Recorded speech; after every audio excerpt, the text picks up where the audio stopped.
우리 한번 따라해 보겠습니다. 올바른 뜻이 올바른 인생을 만든다. 오늘 오후에 저희 교회에서 6.25 한국전쟁 68주년 기념 및 참전 용사들에 대한 감사 보훈 행사가 있습니다. 한국은 과거에 일본의 나라를 빼앗겼었고 그 직후 6.25 전쟁으로 초토화가 된 나라였었습니다.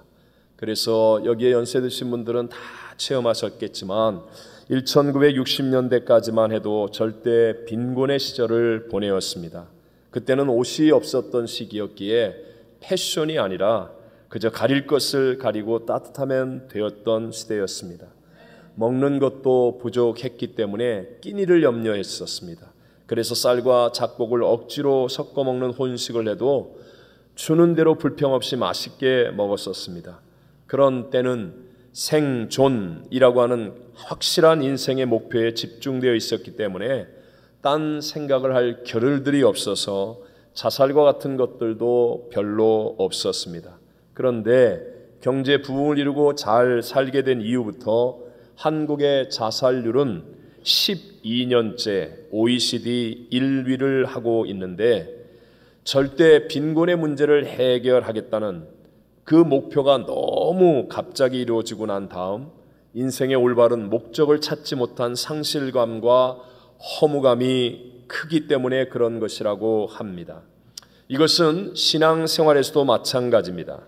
이민교회의 초창기 예배를 드릴 건물도 없고 여러 가지가 부족할 때는 오직 성전 건축이나 아니면 교회 생존을 위한 부흥과 같은 것에 목표를 두었기 때문에 그러므로 한 가지 목표를 향해 열심을 다할 수 있었습니다. 다른 생각 없이 닥치는 대로 이런저런 봉사를 하면서 열심을 다했습니다. 그런데 그런 목표들이 이루어지고 난 다음 올바른 하나님의 뜻을 못 찾으면 신앙이 방황을 하거나 아니면 자기가 이룰 수 있는 눈에 보이는 것들, 대개 직분이나 명예 또는 교회의 주도권 행사 같은 것으로 참된 하나님의 뜻을 삼켜 버리기까지 합니다. 내가 얼마나 열심히 신앙생활을 했느냐보다 더 중요한 것이 올바른 하나님의 뜻과 목적을 갖고 있느냐 하는 것입니다. 한국 유리 창업자인 최태섭 장로님의 간증은 그 책과 글은 저에게도 큰 도전과 은혜를 주었습니다. 이분은 6.25 전쟁을 겪으셨고요. 그 이후에 경제적인 성장, 즉 사업의 성공도 이루신 분이었습니다. 하지만 그분은 정말 긴 세월 동안 많은 사람들에게 존경과 도전을 주는 그런 삶을 살았습니다. 그 이유는 바로 젊어서부터 믿음으로 주님 앞에서 정직하게 살겠다는 뜻을 세웠기 때문이었습니다. 그가 사업을 시작해서 잘 될 때 6.25가 터졌고요. 그래서 대출받았던 은행의 돈을 일사후퇴 때 갚으려고 갔더니 은행 창구 직원이 말하기를 아니 이 난리통에 어떻게 될지 모르는데 돈을 갚는 사람이 어디 있냐고, 갚을 필요 없다고 빨리 피난 가라고 그러더랍니다. 그래서 돌아서려는 그 순간에 시편 24편 3절과 4절 하나님의 말씀이 가슴을 치고 떠오르는 겁니다. 시작. 여호와의 산에 오를 자가 누구며 그의 거룩한 곳에 설 자가 누구인가. 곧 손이 깨끗하며 마음이 청결하며 뜻을 허탄한 데 두지 아니하며 거짓 맹세하지 아니하는 자로다. 아멘. 결국 우리 최 장로님은요, 신앙 양심을 따라 자기가 세운 그 뜻대로 정직하게 다시 돌아서서 은행에 대출한 돈을 다 갚고 피난길에 올랐습니다. 그리고 제주도 피난지에서 만난 군 사령관은 우리 최 장로님의 이 정직함을 듣고 군부대에 신선한 생선을 납품해달라고 요청합니다. 그리고 최선을 다해 공급하면서 물량이 점점 늘어나는 거예요. 그래서 어선을 구입하여 원양어업에 뛰어들 계획을 세웠는데 돈이 없으니까 사업자금 융자를 신청하기 위해 은행을 찾아갔습니다. 그러나 불확실한 전쟁 상황에서 대출은 위험하다며 은행 쪽에서 거절했고, 은행을 나오다가 자신의 이전 대출 상황이 잘 정리되었는지를 확인해 보려고 은행 직원에게 그때 돈 주고 받은 영수증을 보여주자 그 은행 직원이 이렇게 외쳤답니다. 바로 당신이군요. 중공군이 서울에 들어오기 몇 시간 전에 빚을 갚은 당신의 이야기는 은행가의 전설이 되었습니다. 당신을 우리 은행장에게 소개하고 싶습니다.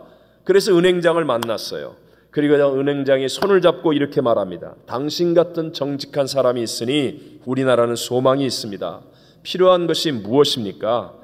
그래서 그의 대출 사정을 다 듣고 난 다음에 무담보로 2억을 융자해 주었고, 최 장로님은 대출받은 돈으로 원양업을 하여 큰 성공을 거두고, 그리고 그 이후에 한국 유리를 창업하게 되었다고 합니다.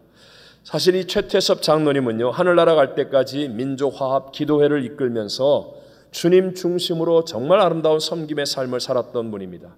이렇게 훌륭한 삶을 끝까지 살 수 있었던 이유는 바로 뜻을 정했기 때문이라는 것입니다. 오늘 본문을 통해서 올바른 뜻이 올바른 인생을 만든다라는 제목으로 이 시대를 살고 있는 우리들에게 주시는 두 가지의 하나님의 은혜를 함께 나누고자 합니다. 첫째, 하나님의 뜻이 올바른 뜻이라는 것입니다. 자, 누구의 뜻이 올바르다고요? 하나님의 뜻. 죄송합니다. 한번 따라해 보겠습니다. 하나님의 뜻은 무조건 옳다. 자, 로마서 12장 2절 말씀 본문을 다시 읽습니다. 시작. 너희는 이 세대를 본받지 말고 오직 마음을 새롭게 함으로 변화를 받아 하나님의 선하시고 기뻐하시고 온전하신 뜻이 무엇인지 분별하도록 하라. 아멘. 왜 하나님의 뜻이 무엇인지 분별하도록 하라. 하나님의 선하시고 기뻐하시고 온전하신 뜻이 무엇인지 분별하도록 하라고 말씀하십니까? 그것은 하나님의 뜻은 언제나 옳기 때문에 그렇습니다. 우리를 창조하신 하나님, 역사를 주관하신 하나님, 장차 심판하신 하나님의 뜻이 바로 올바른 뜻이기 때문에 그 뜻을 분별해야 하는 것이 우리들의 역할이라는 것이죠. 오늘날 사람들이 혼란에 빠지는 이유는 하나님의 뜻이 아닌 자기 중심적인 뜻을 정하려고 하기 때문입니다. 차라리 절대 빈곤의 때에는 생존이라고 하는 확실한 목표가 있었기 때문에 자기 중심적인 어떤 뜻을 세울 것이 없었어요.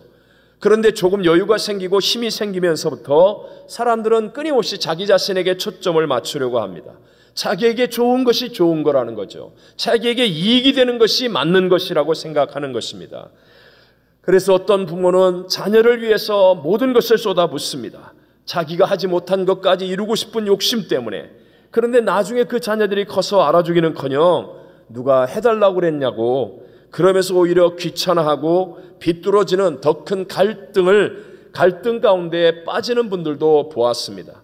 또 생활에 여유가 있고 난 다음 그동안 해보지 못한 것, 해보고 싶은 것 하고, 가보고 싶었던 것 여행 다니고 애를 썼는데도 불구하고 참된 보람을 주지 못하여서 그래서 방황하고 갈등하는 분들도 보았습니다. 그러나 여러분, 조금도 후회함이 없는 최고의 가치와 보람을 만든 삶을 사신 예수님을 통해서 우리는 진리를 깨달아 알아야 됩니다. 자, 흠도 없고 점도 없으신 주님께서 십자가의 죽음을 앞에 두고 겟세마네 동산에 올라가 고뇌에 찬 기도를 하고 계십니다. 그 고난의 잔이 옮겨지는 것이 주님의 뜻이었습니다. 주님, 이 잔을 제발 옮겨 주옵소서. 그래서 그 일을 위하여 땀방울이 변하여 핏방울이도록 간절하게 기도하셨는데, 그런데 그 주님께서 우리에게 보여주신 모범이 무엇입니까? 누가복음 22장 42절 한 번 더 읽습니다. 시작. 이르시되 아버지여, 만일 아버지의 뜻이거는 이 잔을 내게서 옮기시옵소서. 그러나 내 원대로 마옵시고 아버지의 원대로 되기를 원하나이다 하시니. 아멘. 이 말의 의미가 무엇입니까? 그렇게 간절히 기도하는 예수님에게 제일 중요한 것은 자기의 원이 이루어지는 것이 아니라 아버지의 뜻, 아버지의 원대로 되어지는 것이다 라는 것이었습니다. 예수님 자신의 체면이나 자존심보다도, 육체의 고통이라는 어려움보다도, 하나밖에 없는 자기 생명에 대한 미련보다도 아버지의 뜻이 가장 중요하였다. 이렇게 아버지의 뜻을 믿고 아버지의 뜻을 중심으로 움직이니까 정말 패배와 같은 십자가였는데 그 십자가가 부활의 상징이 되어지고 인류 역사상 최고의 승리를 만들고 가장 아름답고 존귀한 인생이 되어진 줄로 믿습니다. 로마서 8장 28절입니다. 시작. 우리가 알거니와 하나님을 사랑하는 자 곧 그 뜻대로 부르심을 입은 자들에게는 모든 것이 합력하여 선을 이루느니라. 아멘. 하나님의 뜻대로 부르심을 입은 자들, 하나님의 뜻 안에 있으면 여러분 모든 것이 합력하여 선을 이루게 됨을 믿으시기 바랍니다. 이 합력이라는 것은 시너지 효과를 말합니다. 처음에는 어렵고 잘 안 되는 것 같고 막힌 것 같고 망할 것 같고 끝장날 것 같은데, 그런데 하나님의 뜻 안에 있었더니 내가 상상하지 못하는 어마어마한 역전승이 만들어진다라는 것입니다. 구약성경 룻기에 나오는 연약한 여인 나오미는 하나님을 등지고 모압 땅으로 이민을 갔다가 모든 것을 다 잃었습니다. 남편과 두 아들이 죽었습니다. 나오미의 이름의 뜻이 기쁨인데, 모압 땅에서 힘든 생활을 하는 동안에 얼마나 고통스러웠던지 그의 이름을 나오미라 부르지 않고 마라, 고통이라 불러달라고 했습니다. 나오미는 이제 남편도 죽었고 두 아들도 죽었기 때문에 마라의 쓰디쓴 고통에서 벗어날 확률이 1%도 되지 않습니다. 그런데 나오미의 며느리 룻이 뜻을 정하고 시어머니를 따르기 시작합니다. 며느리 룻은 시어머니로부터 하나님을 알게 되었고 하나님 안에서의 그의 인생을 새롭게 시작합니다. 그리고 하나님의 뜻 안에 거하게 될 때 보아스를 만나 결혼하게 되고, 나오미와 룻은 놀라운 역전승, 하나님의 시너지 효과가 나타나서 인간으로는 상상할 수 없는 대역전승이 만들어지게 되더라는 것입니다. 하나님께로부터 시작하여 하나님의 뜻을 따르는 그 한 사람 룻은 연약한 이방 여인이었고 보잘것없는 여인이었지만, 그러나 하나님이 시너지 효과를 주니까 가족을 살리고 민족을 살리고 하나님 나라를 세우는 위대한 인생이 되더라는 것입니다. 바로 그 계보에서 하나님의 계획인 다윗 왕이 나오게 되고 예수님의 족보에까지 이름이 올리는 존귀한 인생의 여인이 된 줄로 믿습니다. 오늘날 가장 확실한 하나님의 뜻은 예수 그리스도를 구세주로 믿는 것과 성령의 충만함 안에 거하는 것입니다.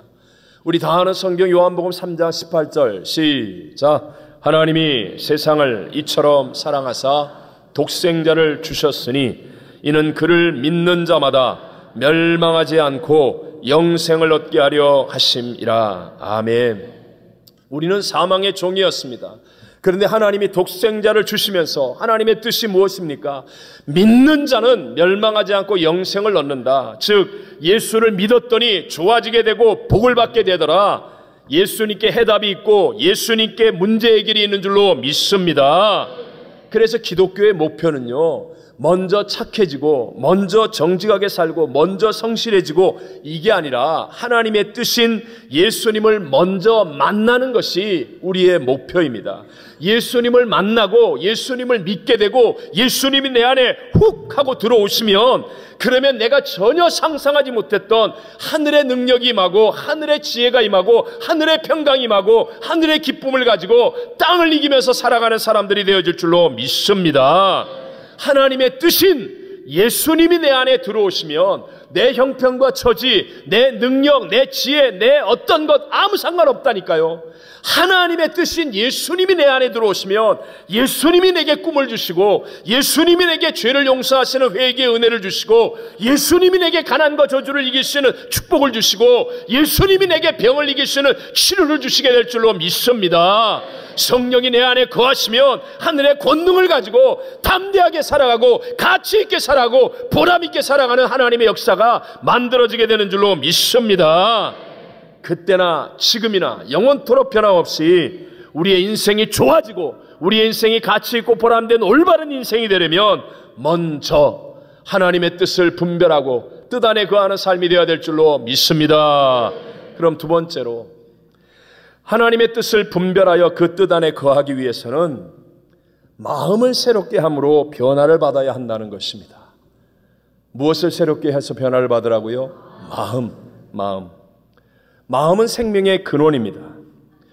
여러분, 겉모양으로는 우리가 함께 예배를 드리고 있지만 마음이 새로워지지 않으면요, 똑같은 시간에 똑같은 설교를 듣는데 새로워진 변화된 마음을 갖고 있는 사람은 은혜가 되고 감격이 되고 눈물이 되고 인생의 새 출발이 될 수도 있고, 그러나 마음이 새롭게 변화를 되지 못하면 그러면 아무리 들어도 깨달음이 없고 그저 겉모양으로는 그리스도인이지만 하나님의 뜻 안에 거할 수 없는 사람이 된다는 것입니다.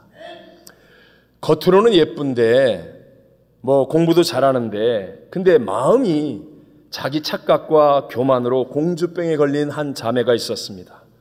어느 날 이 자매가 이제 집을 향해 길을 걸어가고 있는데 오후 늦게 자꾸 뒤에서 남자가 따라오면서 같이 가요 처녀, 같이 가요 처녀 그러는 거예요.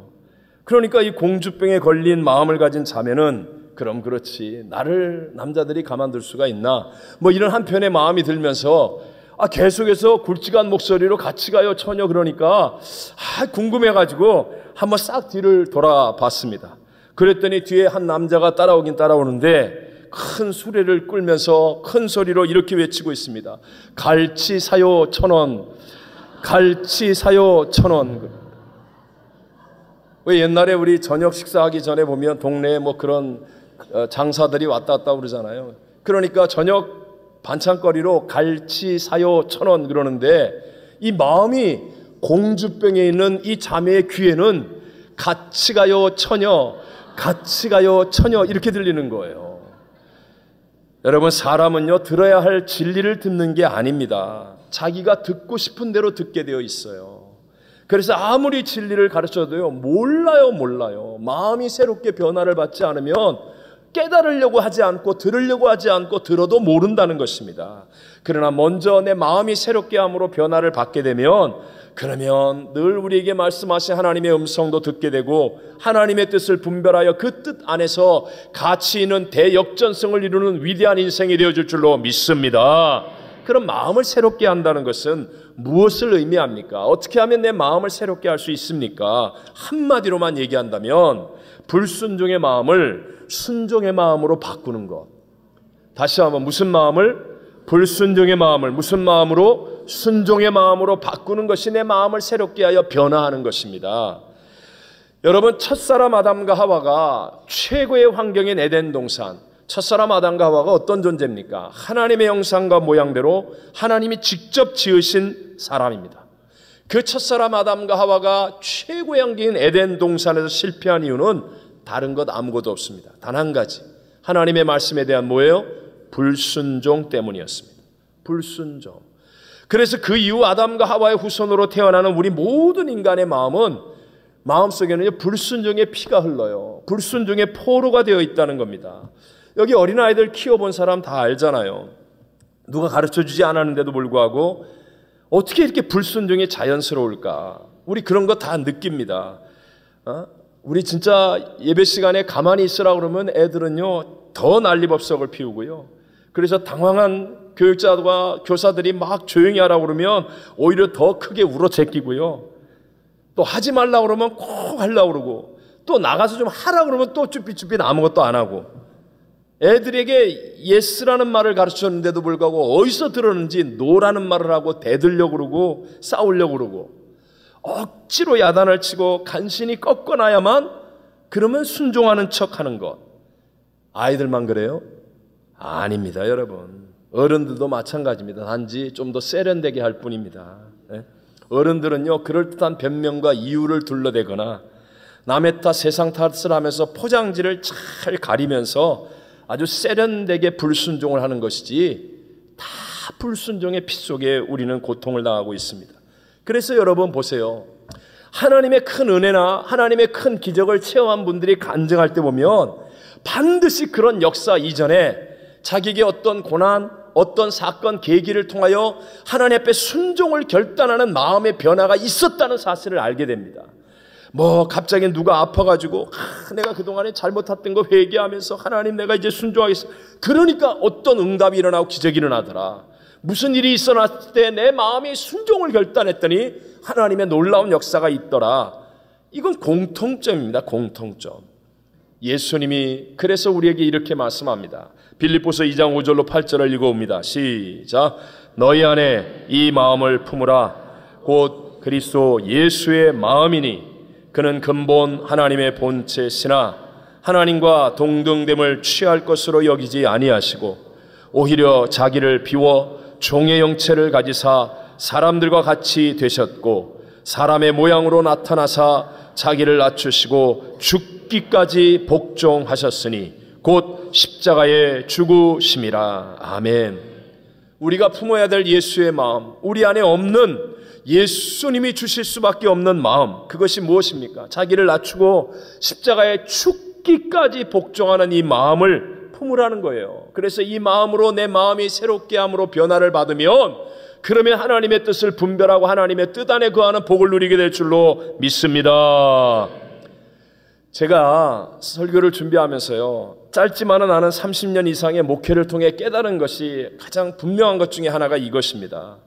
겉모양을 흉내내는 것으로 되는 것이 아니라 순종의 마음으로 변화되는 과정을 얼마나 확실하게 가졌는가, 이게 바로 진짜 하나님의 사람이 되고 그리스도의 제자가 되는 가장 중요한 요건이라는 것입니다. 예를 들어 저도 주의 종인데 조영기 목사님 너무 훌륭하시잖아요. 나도 그런 능력이 있기를 원해서, 그래서 예를 들어서 제가 조영기 목사님하고 겉모습을 똑같이 설교를 한다고 해보십시오. 그러면 거기에 능력이 나타날 것 같습니까? 아니라는 거예요. 겉모습을 흉내내는 것이 아니라 조영기 목사님의 그 겉모습이 만들어지기까지 순종의 마음으로 변화된 과정을 우리가 따라가야 돼요. 그 과정. 그래서 그 과정을 내가 겪으면, 그러면 그 과정을 통하여 내 마음이 새롭게 된 만큼 하나님의 큰 뜻이 분별되어지고 내 그릇이 결정되어진다라는 것입니다. 종종 하나님의 뜻이라고 하면서 찾아오는 분들이 있습니다.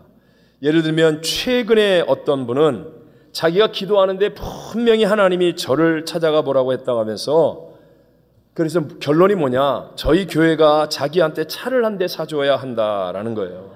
이게 하나님의 뜻이라는 거예요. 제가 그것이 하나님의 뜻인지 아닌지를 어떻게 가볍게 판단할 수만은 없겠죠. 그러나 한 가지 분별의 조건은 있습니다. 그게 뭔지 아십니까? 그분의 순종을 보면 압니다. 그분의 순종을. 하나님의 뜻을 말하면서도 교회의 질서나 하나님의 말씀에 대한 순종이 도무지 안 되는 분들은 하나님의 뜻과는 전혀 상관없는 사람입니다. 그것은 하나님의 뜻을 흉내내거나 자기 목적을 위해 이용하는 것에 불과하다는 것입니다. 또 많은 성도들이 갖고 있는 큰 착각 가운데 하나, 주님의 음성을 듣기만 하면 자기는 무조건 순종할 수 있다고 생각하는 겁니다.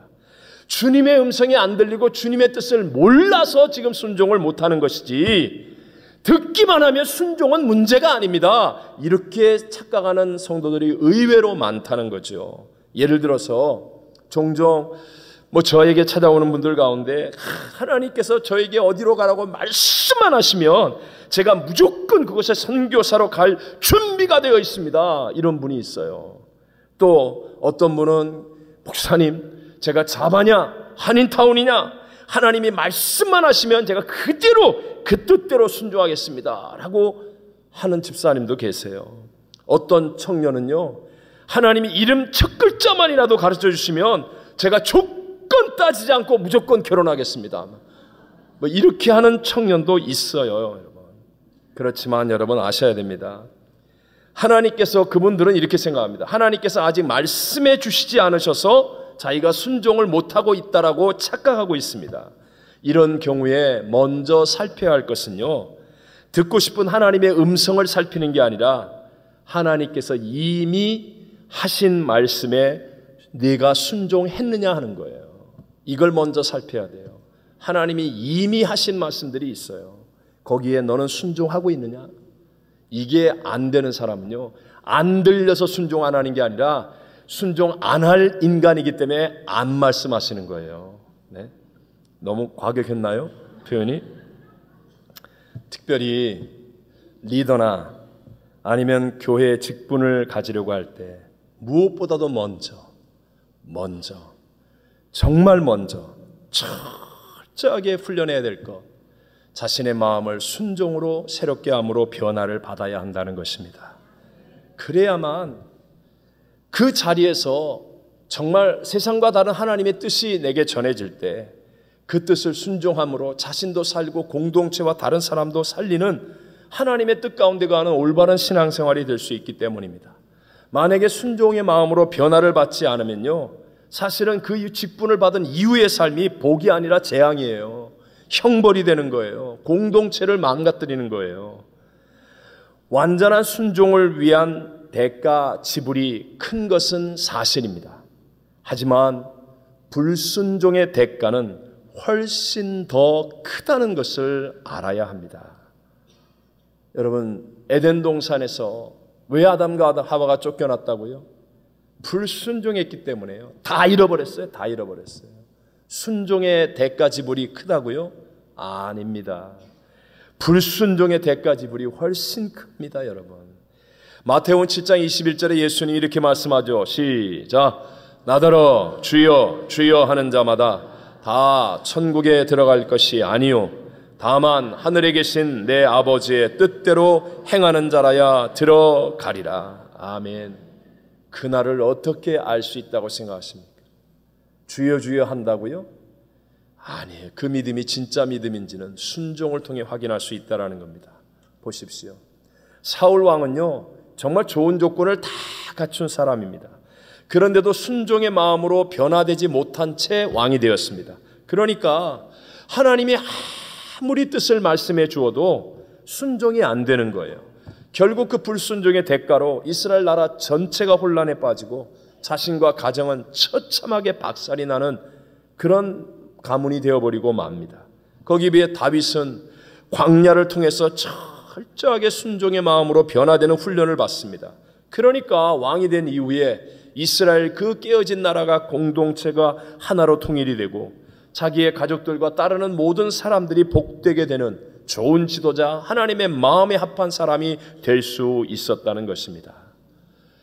중국 선교의 아버지라 불리는 허드슨 테일러는 일생을 중국에 바친 영국의 선교사였습니다. 그는 사람들로부터 이런 질문을 종종 받았다고 합니다.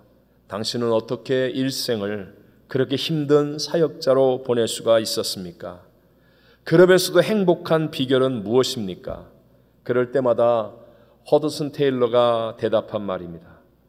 제 헌신과 행복의 비결은 하루를 어떻게 시작하느냐에 달려 있습니다. 연주자는 음악회가 시작되기 전 악기를 조율합니다. 음악회가 끝난 뒤 조율한다면 어리석은 사람이겠지요. 저는 아침에 일어나면 먼저 하나님의 뜻과 맞추는 일부터 시작합니다. 그러면 제 인생 전체가 보람 있게 되지요. 먼저 뜻을 세워야 방향과 목적이 분명해집니다. 저와 여러분이 붙들어야 할 뜻은 바로 하나님의 뜻입니다. 불순종의 마음을 순종의 마음으로 새롭게 함으로 변화를 받으면 하나님의 뜻을 분별할 수 있고 그 뜻 안에 거하는 사람이 되어집니다. 하나님의 뜻은 언제나 무조건 옳습니다. 이 하나님의 뜻 안에 거하여 하나님의 시너지 효과, 우리의 생각을 뛰어넘는 하나님의 놀라운 대역전성과 최고의 가치와 보람을 만드는 인생의 승리자들이 다 되시기를 주님의 이름으로 축원합니다.